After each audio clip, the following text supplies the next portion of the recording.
Un merveilleux petit rien par Phoebe Gilman. Quand sa maman décide de jeter sa couverture préférée, Joseph court chez son grand-père. Grand-papa peut arranger n'importe quoi.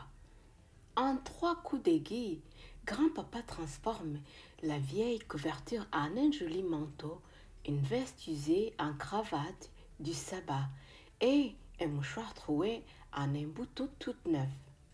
Mais que fait-il une fois que le bouton est perdu? Même grand-papa ne peut faire quelque chose à partir de rien. Alors, restez avec moi, on va écouter l'histoire.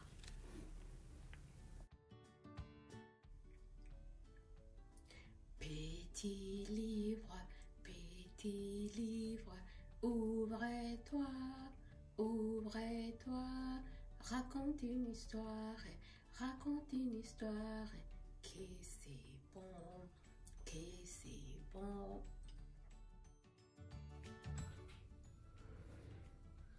Un merveilleux petit rien par Phoebe Gilman.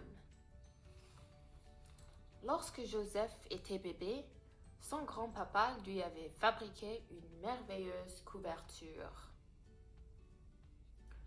Pour le garder bien au chaud et pour chasser les mauvais rêves. Au fil des jours, Joseph devient un petit garçon, mais à mesure qu'il vieillit, la merveilleuse couverture vieillit, elle aussi. Joseph lui dit un jour, sa maman, « Regarde ta couverture, vois comme elle est usée et tout effiloché. Il faudrait la jeter. » Mais non, maman, grand-papa va pouvoir l'arranger. Le grand-père de Joseph prend la couverture et la retourne de tous bords, tous côtés. Puis il se met à l'œuvre, coup de ciseau par ici, coup de ciseau par là, vole l'aiguille à travers le tissu. Dit-il enfin, il reste juste assez d'étoffe pour faire un merveilleux manteau. Vite, Joseph enfile le merveilleux manteau et s'en va jouer dehors. Mais à mesure que Joseph vieillit, le merveilleux manteau vieillit lui aussi. Joseph, lui dit un jour sa maman, « Regarde ton manteau, il est bien trop serré. Tu as l'air engoncé. Il faudrait le jeter. » Mais non, maman, grand-papa va pouvoir l'arranger. Le grand-père de Joseph prend le manteau et le retourne de tous bords, tous côtés. Puis, il se met à l'œuvre. Coup de ciseau par-ci, coup de ciseau par-là, vole l'aiguille à travers le tissu. Dit-il enfin, il reste juste assez d'étoffe pour faire une veste merveilleuse. Dès le lendemain, Joseph porte fièrement sa veste merveilleuse pour aller à l'école. Mais à mesure que Joseph vieillit, sa veste merveilleuse vieillit elle aussi. Joseph, lui dit un jour sa maman, « Regarde donc ta veste, tachée de confiture et souillée de peinture. Il faudrait la jeter. »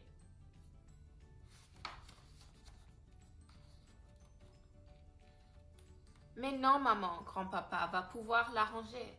Le grand-père de Joseph prend la veste et la retourne de tous bords, tous côtés. Puis, il se met à l'œuvre. Coup de ciseau par-ci, coup de ciseau par-là, vole l'aiguille à travers le tissu. Dit-il enfin, il reste juste assez d'étoffe pour faire une merveilleuse cravate. Et tous les vendredis, Joseph met sa merveilleuse cravate pour aller chez ses grands-parents. Mais à mesure que Joseph vieillit, sa merveilleuse cravate vieillit elle aussi. « Joseph, lui dit un jour sa maman, regarde ta cravate. À tremper dans les nouilles, la voilà qui pendouille. Il faudrait la jeter. » Mais non, maman, grand-papa va pouvoir l'arranger. Le grand-père de Joseph prend la cravate et la retourne de tous bords, tous côtés. Puis il se met à l'œuvre. Coup de ciseau par-ci, coup de ciseau par-là, vole l'aiguille à travers le tissu. Dit-il enfin, il reste juste assez d'étoffe pour faire un merveilleux mouchoir. Joseph conserve sa collection de cailloux bien en sûreté dans son merveilleux mouchoir. Mais à mesure que Joseph vieillit, son merveilleux mouchoir vieillit lui aussi. Joseph, lui dit un jour sa maman, regarde ton mouchoir. Il a bien triste mine enfin, il tombe en ruine. Il faudrait le jeter. Mais non, maman, grand-papa va pouvoir l'arranger. Le grand-père de Joseph prend le mouchoir et le retourne de tous bords, tous côtés. Puis, il se met à l'œuvre. Coup de ciseau par-ci, coup de ciseau par-là, vole l'aiguille à travers le tissu. Dit-il enfin, il reste juste assez d'étoffe pour faire un merveilleux bouton. Joseph fixe le merveilleux bouton à ses bretelles et s'en sert pour soutenir son pantalon. Joseph lui demande un jour sa maman, « Où donc est ton bouton? » Joseph regarde ses bretelles. Le bouton n'y est plus. Vraiment peine perdue. Alors Joseph file chez son grand-père. « Mon bouton, j'ai perdu mon merveilleux bouton. » Sa maman lui dit en courant. « Joseph, écoute-moi. Le bouton est perdu, disparu, fichu. Même grand-papa ne peut pas arranger ça. Il n'y a plus rien du tout. J'ai bien peur que ta mère n'ait raison, dit grand-papa en hochant la tête. Le lendemain, Joseph se rend à l'école, s'installe à son pupitre, ouvre son encrier et vole sa plume à travers le papier. S'écrie-t-il alors, il reste juste assez d'étoffe ici pour faire une merveilleuse histoire.